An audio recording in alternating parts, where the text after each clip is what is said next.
Selamat sore saudara-saudara yang kekasih dalam Tuhan Yesus Kristus. Hari ini saya ingin berbicara tentang bila hidup terasa berat.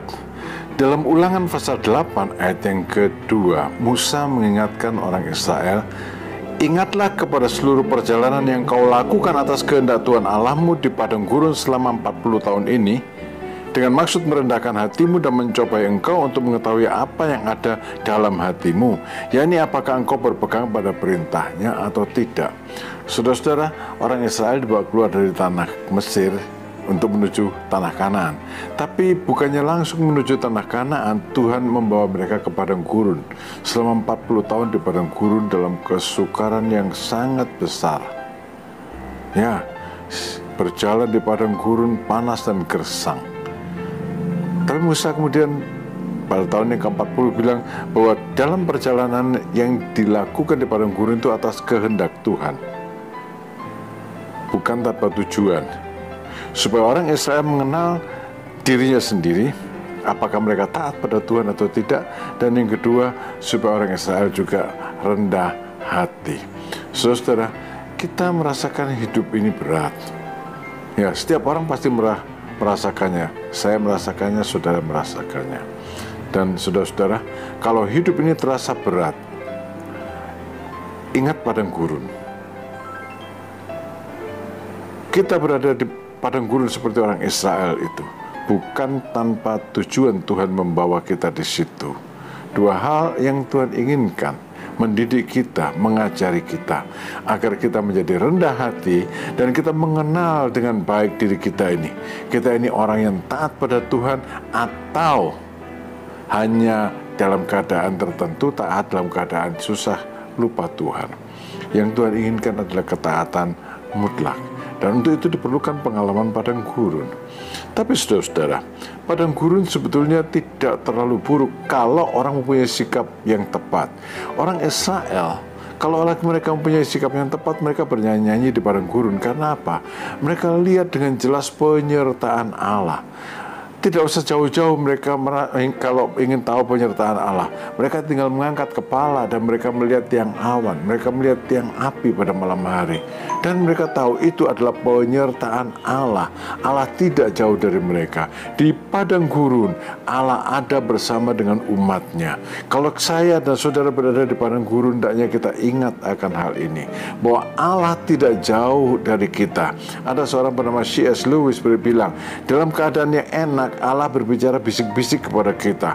Tapi dalam keadaan sukar, Allah bukan lagi bisik-bisik, tapi Allah berbicara dengan suara keras. Bahkan kalau perlu berteriak di telinga kita untuk menyatakan, "Aku menyertai kamu, jangan takut, ini aku menyertai kamu." Dan ini saudara mendidik kita untuk rendah hati dan percaya kepada Tuhan, mendidik kita untuk taat kepada Tuhan. Yang perlu kita lakukan adalah di padang gurun kita mengeluh, Tuhan berat, Tuhan berat. Tidak apa-apa, Tuhan tahu kelemahan kita, tapi jangan bersungut-sungut. Karena kalau kita bersungut-sungut, maka satu, bersungut-sungut itu menyalahkan orang lain atau menyalahkan Tuhan. Yang kedua, dalam bersungut-sungut itu ada kemarahan terhadap orang yang kita salahkan atau terhadap Tuhan, dan itu tidak baik. Saudara mengeluh itu wajar, manusiawi, tapi bersungut-sungut itu berarti marah kepada Tuhan. Saudara-saudara, Tuhan menyertai kita di padang gurun kehidupan ini bila hidup terasa berat. Dan yang kedua, di padang gurun itu saudara, tempatnya mujizat. Nabi Musa berkata, "Ia merendahkan hatimu, membiarkan engkau lapar dan memberi engkau makan mana yang tidak kau kenal dan yang juga tidak dikenal oleh nenek moyangmu, untuk membuat engkau mengerti bahwa manusia hidup bukan dari roti saja, tapi manusia hidup dari segala yang diucapkan Tuhan. Pakaianmu tidaklah menjadi buruk di tubuhmu dan kakimu tidaklah menjadi bengkak selama 40 tahun ini." Di padang gurun saudara, itu adalah tempatnya mujizat.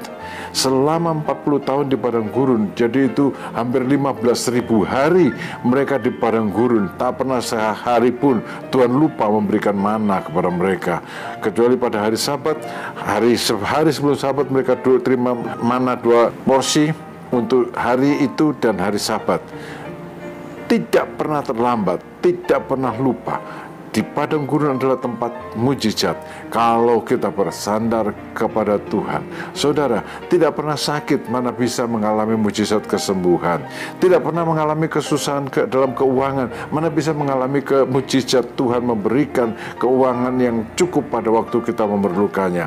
Saudara, kesusahan padang gurun perlu, karena di situ ada mujizat Allah yang menyatakan tadi kepada orang Israel bahwa manusia hidup bukan dari roti saja, tapi manusia hidup dari segala yang diucapkan Allah. Bahwa kita hidup kala-kala keperluan kita dicukupkan karena apa yang diucapkan Allah. Di padang gurun adalah tempatnya mujizat, asal kita memandang kepada Tuhan, asal kita memandang kepada Tuhan. Mari saudara, bertekunlah kepada Tuhan.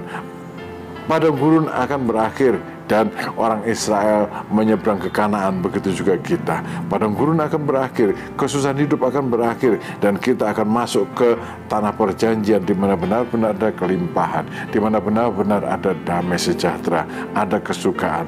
Mari saudara-saudara, tekun dan setialah, rendah hatilah, tetap pandang pada Tuhan meskipun susah. Tuhan memberkati saudara-saudara. Amin.